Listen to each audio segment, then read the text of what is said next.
In 1936, Chief Lumpungu II was executed in Katanga at the hands of the Belgians. If his death was completely detached from his presence in Congolese memory, it would be a victory for the Belgian colonists, successfully killing not only Lumpungu the person, the chief, but the spirit and the legacy that would eventually inhabit the millions of minds of the Congolese. His place as a spiritual ancestor of Patrice Lumumba would never be realized if his mythology was not retold and enchanted with the forces of rebellion.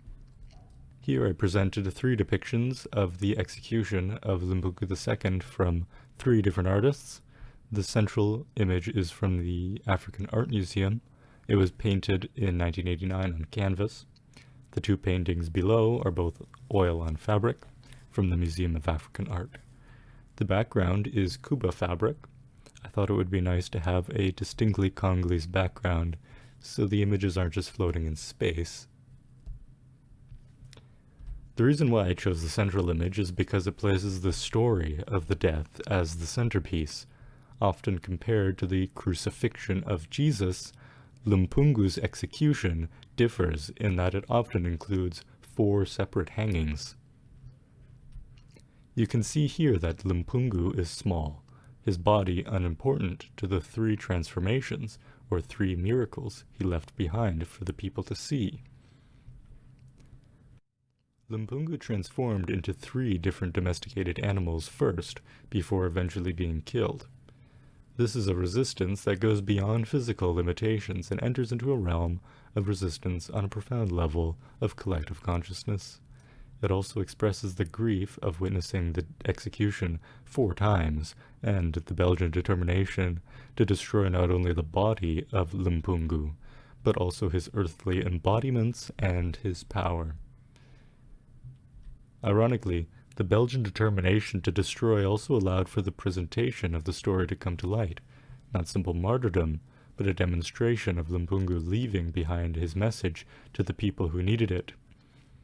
The white man in a safari hat is viewing the entire display from the comfort of a chair. This made me think of our discussion on viewing black art, especially on the topic of mask collecting.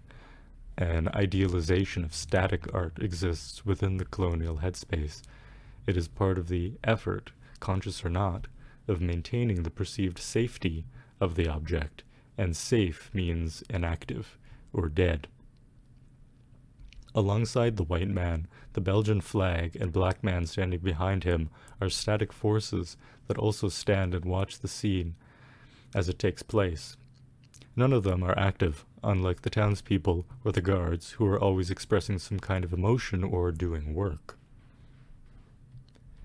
These paintings bring the spirit of Lumpungu back to life and animate his reanimations.